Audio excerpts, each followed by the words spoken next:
আল্লাহর ওলির দরবারে এক মুরিদ এসে বলে, হুজুর আমার ছেলেকে ঘুম থেকে তুলতে পারি না, ফজর এমন এক আমল দেন আমার পোলারে যেন ঘুম থেকে তুলতে পারি। ওলি আল্লাহ মানুষ বলে, ঠিক আছে, তোমার ঘরে যদি ফজরের আজানের লগে লগে আগুন লাগে, ছেলে তো ঘুম থেকে তুলতে পারবে না। কথা বলতে ভাই, পারবা না কি তুলতে? কি করো তুলবো মানি তুলে ফেলবো, পুরোপুরি তুলে ফেলবো না? কেমনে তুলবা? ওই বিছানা সহ বাইর করে ফেলাবো।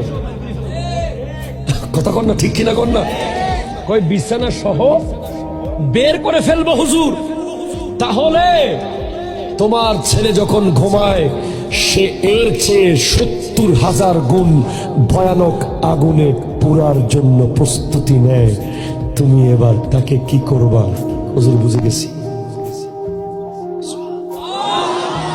হুজুর বুঝে গেছি, আমি মগবাজারের ভাইদেরকে বলে যাই, ঢাকার ভাইদেরকে, ফজরের আজানের সময় যার যার ঘরের দরজা বন্ধ থাকবে সে যেন কোনো বরকতের আশা না করে, সে যেন চাকরির প্রমোশনের আশা না করে, সে যেন ব্যবসার লাভের আশা না করে, সে যেন লেখাপড়ায় বরকতের আশা না করে। কারণ বরকত আল্লাহর পক্ষ থেকে আসে ফজরের নামাজের সময়।